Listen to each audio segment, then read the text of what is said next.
जी हाँ, फिर एक बार मैं आपको कुछ ऐसी जगहों के बारे में बताने वाला हूँ जहाँ पर हमारा जाना कभी पॉसिबल नहीं हो पाएगा, लेकिन एक पॉसिबिलिटी है और वो है इस वीडियो को लाइक करने की। आप उस पॉसिबिलिटी को पूरा कर दें और साथ ही कमेंट्स में पिक में लिख दें ताकि कल की वीडियो में मैं आपको शाउट आउट दे दूं। लेस्कॉक्स केव्स, फ्रांस।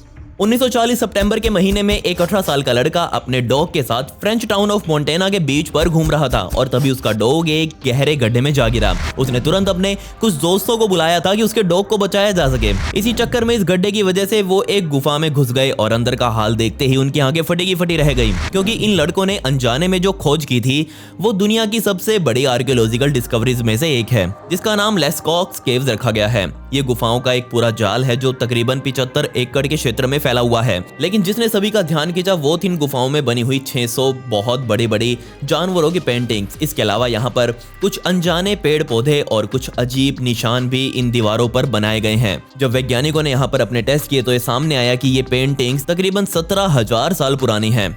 सन 1948 तक आते आते इन गुफाओं की बहुत अच्छे से जांच की गई और इसे पब्लिक के लिए खोल दिया गया। इस गुफा में हर रोज तकरीबन 1200 लोग इसे देखने आने लगे, लेकिन यहीं से दिक्कतें शुरू होने लगी। लोगों के अंदर आने की वजह से इस गुफा में कार्बन डाइऑक्साइड, गर्मी, ह्यूमिडिटी और साथ ही कई जहरीली गैसों का लेवल बढ़ने लगा, जिस वजह से हर रोज ये पेंटिंग्स अपने आप ही इन दीवारों से धुंधली होने लगी और देखते ही देखते इन पेंटिंग्स के ऊपर फंगस ने अपनी जगह बना ली थी। जिसके बाद सन 1963 तक आते आते इन ऐतिहासिक धरोहर को बचाने के लिए फ्रांस की सरकार ने गुफाएं आम लोगों के लिए ही बंद कर दी। इन गुफाओं में आज भी पूरी दुनिया के सिर्फ गिने चुने लोग ही अंदर जा सकते हैं। अब लोग असली में तो इस गुफा को नहीं देख सकते, लेकिन इस गुफा की नकली रेप्लिकास इस मार्केट में बहुत आ गई हैं। ऐसा सिर्फ इसलिए किया गया ताकि लोग इस गुफा की असली सुंदरता को थोड़ा बहुत तो पहचान सकें। Grand shrine of Ise, Japan. जी हाँ, ये कहा जाता है कि अकेले जापान में ही 80,000 से ज्यादा शिंटो श्राइन्स मौजूद हैं और इन मंदिरों में जाकर लोग ऐसे पूजा पाठ करते हैं जैसे वो अपने घर में ही बैठे हों। लेकिन इनमें से एक ऐसा भी है जिसके अंदर दुनिया के कुछ गिने चुने लोग ही जा सकते हैं, जिसका नाम ग्रैंड श्राइन ऑफ ईसे है। ये मंदिर असल में अमतरासु की पूजा करने के लिए बनाया गया था। जापान के लोग इसे अपना सूर्य भगवान मानते हैं। बेशक इस मंदिर को बनाने के लिए जापान के ट्रेडिशनल लकड़ी का इस्तेमाल किया गया है, जिसका मतलब ये कि इस पूरे मंदिर में कहीं भी एक लोहे की कील का इस्तेमाल नहीं किया गया और माना जाता है कि इस मंदिर को पहली बार 2000 सालों पहले बनाया गया था। लेकिन जापान के धर्म के अनुसार वहां के लोग मानते हैं कि जितने भी शिंटो श्राइन्स मौजूद हैं उन सभी को हर 20 सालों में तोड़कर फिर से नया बनाया जाता है। इसलिए इस मंदिर को भी हर 20 साल बाद फिर से तैयार किया जाने लगा और अंतिम बारी से सन 2013 में तोड़कर बनाया गया था। लेकिन आज भी इस मंदिर में जापान की इंपीरियल रॉयल फैमिली के अलावा सरकार के कुछ गिने चुने लोग ही इसमें जा सकते हैं। बाकी सभी लोग इसे बाहर से ही खड़े होकर देखते हैं। इसके पीछे कारण क्या है और क्यों जापान की सरकार आम लोगों को इस मंदिर के अंदर नहीं जाने देती, जबकि जापान के बाकी सारे श्राइन्स पूरी दुनिया के लिए खुले हुए हैं, सिर्फ इसे छोड़कर? अगर मुझे कारण पता लगा तो मैं आपको मेरे इंस्टाग्राम पर बता दूंगा। मेरी इंस्टाग्राम आईडी ये है और इसका लिंक आपको नीचे डिस्क्रिप्शन में भी मिल जाएगा। वहां आकर मुझे फॉलो जरूर कर लें, मुझसे वहां बातें करें। मैं सभी से बातें करता हूं, मुझे बहुत पसंद है। Morgan island, USA. South Carolina के तट के पास ही एक 4400 एकड़ में बना हुआ एक आइलैंड मौजूद है जिसे मॉर्गन आइलैंड के नाम से भी जाना जाता है और सन 1979 में ही ये आइलैंड आम पब्लिक के लिए पूरी तरह से बंद कर दिया गया था। ये आइलैंड इतिहास के लिए बहुत जरूरी है क्योंकि इस पर ना जाने कितनी ही सभ्यताओं ने अपना जीवन काटा, लेकिन फिर इस पूरे आइलैंड पर पुर्तगाल से आए बंदरों ने अपना कब्जा कर लिया। अब आप कहेंगे कि बंदरों से क्या दिक्कत है, तो असल में ये बंदर अपने साथ गंभीर जानलेवा बीमारी लेकर यहाँ आए थे और क्योंकि ये बीमारी हवा से भी फैल सकती थी, इसलिए यहाँ की सरकार ने इस आइलैंड पर जाना सुरक्षित नहीं समझा। जब वैज्ञानिकों ने इस आइलैंड पर जाकर इन बंदरों पर टेस्ट किए तो ये सामने आया कि इन बंदरों के अंदर हर्पस वायरस बी नाम का इन्फेक्शन पाया गया। जिसके बाद सबसे पहले तो सरकार ने आम लोगों के लिए इस आइलैंड को बंद किया और उसके बाद इसके ऊपर गहनता से नजर रखी जाने लगी कि किसी भी हाल में बंदर इस आइलैंड से बाहर ना निकल सके।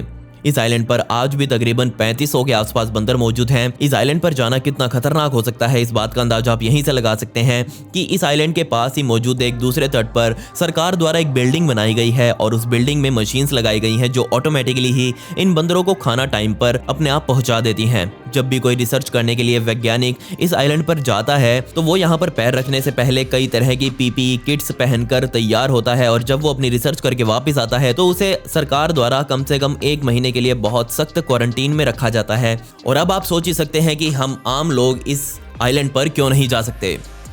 Uluru Australia. अगर आपको उलुरु के बारे में नहीं पता तो यकीन मानिए आप ऑस्ट्रेलिया के बारे में कुछ नहीं जानते। जी हाँ, असल में ऑस्ट्रेलिया को उलुरु के लिए ही जाना जाता है। ये आपको इस देश के नॉर्दर्न टेरिटरी में देखने को मिलेगा और सन 1930 के दशक में ये जगह दुनिया भर की सबसे मशहूर घूमने वाली जगहों में से एक थी। लेकिन यहाँ दिक्कत ये थी कि ये मिट्टी से बना हुआ 1100 फीट ऊंचा पहाड़ भूत प्रेतों से ग्रस्त हो चुका है। जी हाँ, ऐसा मैं नहीं, ऐसा ऑस्ट्रेलिया के रहने वाले लोग मानते हैं। और पहले तो जैसे ही ये अफवाह फैली वहाँ पर लोगों ने बहुत कम आना शुरू कर दिया और जैसे ही ये अफवाह बंद हुई वहां फिर से लोगों की भीड़ देखे जाने लगी और जैसे ही लोगों की तादाद बढ़ी और तब नए नए लोग इसे देखने आने लगे, वो इस कमाल की प्राकृतिक स्ट्रक्चर को बेहद नुकसान पहुंचाने लगे। पता नहीं क्यों पर जो भी यहाँ घूमने आने लगा उसके मन में उलुरु के प्रति बहुत गुस्सा भरा होता था। यहाँ पर सरकार द्वारा बहुत ही सख्त पाबंदियां लगाई गई, लेकिन फिर भी लोग यहाँ पर आकर खुले में दारू पीते और इसे ऊपर से खोदना शुरू कर देते और फिर इन सबसे सरकार बहुत परेशान हो गई और सन 2017 में ऑस्ट्रेलिया की सरकार ने उलुरु के ऊपर चढ़ाई करने से आम लोगों की पाबंदी लगा दी गई। लेकिन सरकार ने नियम तो सन 2017 में ही लगा दिया था, पर इसे सही तरह से लागू सन 2019 के अक्टूबर महीने में किया गया और उसके बाद से ही आज तक किसी ने उलुरु के ऊपर कदम नहीं रखा है। यहाँ तक कि सरकार द्वारा इस कमाल की प्राकृतिक निशानी की कुछ एंगल से फोटोज तक लेना बैन है। इसलिए हम इस कमाल की प्राकृतिक निशानी के ऊपर चढ़ाई कभी नहीं कर पाएंगे। मिज़गोरई, रशिया। अगर आप मेरे चैनल के पुराने सब्सक्राइबर हैं तो आपको याद ही होगा कि मैंने इस दुनिया की कितनी ही पुरानी लावारिस चीज़ों और लावारिस जगहों के ऊपर वीडियोस बनाई हैं और उन सब में हमेशा रशिया अपनी अलग ही जगह बनाकर रखता है, क्योंकि वहाँ इतनी लावारिस जगह और इतनी लावारिस चीज़ें मौजूद हैं जिसकी कोई हद नहीं है। लेकिन हाँ, ये बात भी सच है कि रशिया में ऐसी बहुत सी जगह मौजूद हैं जो आम लोगों के लिए पूरी तरह से प्रतिबंधित की जा चुकी हैं और ऐसा ही कुछ केस है मिज़गोरई का, जो आपको अरल माउंटेन्स में देखने को मिलेगा। जी हाँ, ये एक हंसता खेलता शहर हुआ करता था जिसमें तकरीबन 16,000 लोग रहा करते थे, लेकिन आज ये शहर पूरी तरह से बाहरी दुनिया द्वारा कट किया जा चुका है। इस शहर को सन 1979 में बसाया गया था और सन 1995 तक आते आते ये शहर पूरी तरह से विकसित हो चुका था। इस शहर के बिल्कुल बराबर में रशिया की मिलिट्री का एक बेस भी बना हुआ है जिसे रशिया बहुत टॉप सीक्रेट बोलता है और यही कारण है कि इस शहर को पूरी दुनिया से आम लोगों के लिए बंद कर दिया गया है। अब आप कहेंगे कि इस बेस की वजह से पूरे शहर को ही बंद कर दिया गया, ये कहाँ की समझदारी है? तो मैं आपको बता दूं कि वो बेस बहुत खास है, क्योंकि इस बेस के बराबर में जो ये शहर बना हुआ है इसमें रशिया ने अपने 73 न्यूक्लियर बॉम्ब्स को छुपा कर रखा हुआ है और ऐसा सिर्फ हमारा मानना है, वरना कोई इतना बड़ा देश ऐसे ही अपने एक शहर को इस तरह से लावारिस क्यों छोड़ देगा। और कहा तो ये भी जाता है कि यही वो शहर है जहां पर रशिया द्वारा डेड हैंड प्रोजेक्ट को भी लॉन्च किया गया था। आज ये भी कहा जाता है कि इस लावारिस शहर के ऊपर जो हम ये घर देख रहे हैं ये असल में न्यूक्लियर वॉर हेड्स हैं और सिर्फ एक बटन दबाने पर ये शहर की घरों की छतों को उखाड़ते हुए यहाँ से न्यूक्लियर बॉम्ब्स लॉन्च हो सकते हैं। जो बातें मैंने आपको बताई ये बातें वो हैं जो मुझे पता लगी, लेकिन असल बात इससे कुछ अलग भी हो सकती है। क्या पता इस शहर में रशिया द्वारा किसी एलियन को छुपा कर रखा गया हो, या फिर हो तो ये भी सकता है कि रशिया ने इस शहर में अपने लिए घातक हथियार तैयार किए हों। लेकिन कारण चाहे जो भी हो, पर इस शहर में आज ना ही कोई आम इंसान और ना ही इन घरों के मालिक इसके अंदर जा सकते हैं। और किसी ने भी शहर के थोड़े से भी ज्यादा नजदीक जाने की कोशिश करी तो 150 राउंड की राइफल्स जो चारों तरफ लगी हुई हैं वो उसकी छाती को भेद देंगी। पराविशिका बनाना चेक रिपब्लिक। जी हाँ, मैं यहाँ बात कर रहा हूँ बोहेमियन स्विट्जरलैंड की, जो चेक रिपब्लिक के नॉर्थ वेस्ट इलाके में बना हुआ है। और यहीं पर आपको पराविशिका बराना नाम की एक प्राकृतिक सैंडस्टोन आर्क दिखाई देगी जो कि 52 फीट ऊंची और 26 फीट चौड़ी है। और एक समय पर ये जगह स्विट्जरलैंड की सबसे मशहूर पर्यटन स्थल हुआ करती थी, लेकिन तब सरकार को एहसास हुआ कि इस आर्च को देखने के लिए जितने ज्यादा लोग यहाँ आ रहे हैं उस वजह से इस आर्च ने झड़ना शुरू कर दिया है और इसीलिए सरकार को चिंता हुई कि अगर ऐसे ही चलता रहा तो जरूर ये आर्च एक दिन ढह जाएगी। अगर ऐसा हुआ तो ये देश अपना एक बहुत महत्वपूर्ण या फिर कमाल का पर्यटन स्थल खो देगा और हो सकता है इसे देखने वाले इसके पास ही खड़े होंगे और वो भी इसमें दबकर मर जाएंगे। इसलिए सन 1982 में स्विट्जरलैंड की सरकार द्वारा इस आर्च के पास जाने से लोगों को मना किया जाने लगा। जैसे ही ये बैन सरकार द्वारा लगाया गया इस आर्च ने झड़ना कम कर दिया, लेकिन फिर भी ये प्राकृतिक रूप से ही ये आर्च अपने आप झड़ती जा रही है और हो सकता है कि एक दिन ये पूरी तरह से खत्म हो जाए, लेकिन वो टाइम अभी बहुत दूर है।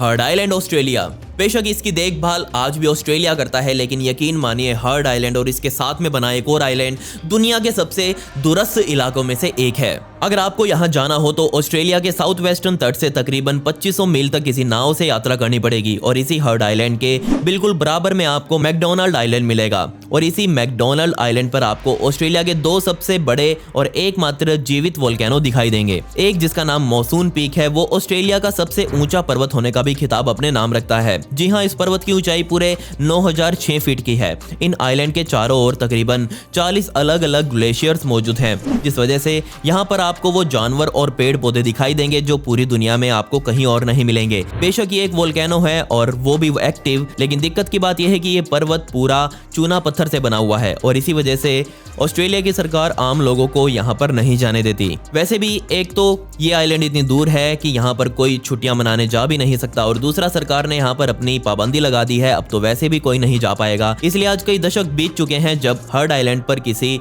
इंसान ने अपने कदम रखे हों, लेकिन फिर भी कुछ रोबोट्स हैं जिनको पिछले 50 सालों में इस आइलैंड पर भेजा गया है। वो इस आइलैंड पर जाते हैं और अपने कुछ रिसर्च वगैरह करके या फिर वहाँ के सैंपल्स को उठाकर वापस ऑस्ट्रेलिया आ जाते हैं।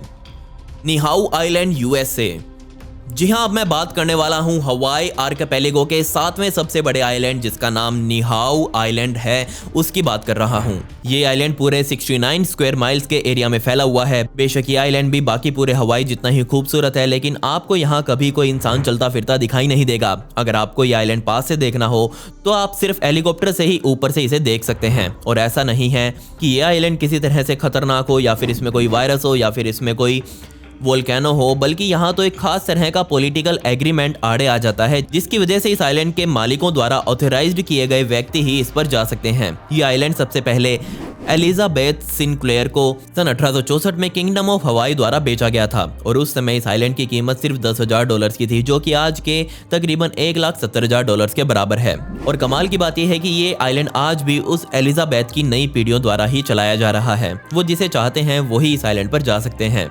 आइलैंड के मालिकों द्वारा अमेरिका की नेवी को छूट दी गई है कि वो यहाँ पर आकर अपनी ट्रेनिंग, अपने एक्सपेरिमेंट्स वगैरह कर सकते हैं और इसके अलावा किसी भी आम इंसान के यहाँ पर कदम रखना पूरी तरह से बैन है। आज इस आइलैंड पर तकरीबन 170 नेवी के लोग रह रहे हैं।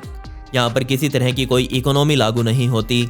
यहाँ रहने वाले सभी लोग पूरी तरह से कृषि पर निर्भर हैं और बाकी कभी कभार उनको मीट बाहर से सप्लाई किया जाता है। सोलर इलेक्ट्रिसिटी यहाँ पर 24 घंटे बनाई जाती है। यहाँ किसी तरह का कोई साधन नहीं चलता क्योंकि यहाँ पर सड़क है ही नहीं, इसलिए लोग आने जाने के लिए घोड़ों वगैरह का ही इस्तेमाल करते हैं। खैर, पिछली वीडियो का shout out dream life A2 को and comment pick me to get shout out in next video. आपको वीडियो कैसे लगी कमेंट्स में वो भी बता दें। मिलते हैं अगली वीडियो में। ये वीडियो देखने के लिए धन्यवाद।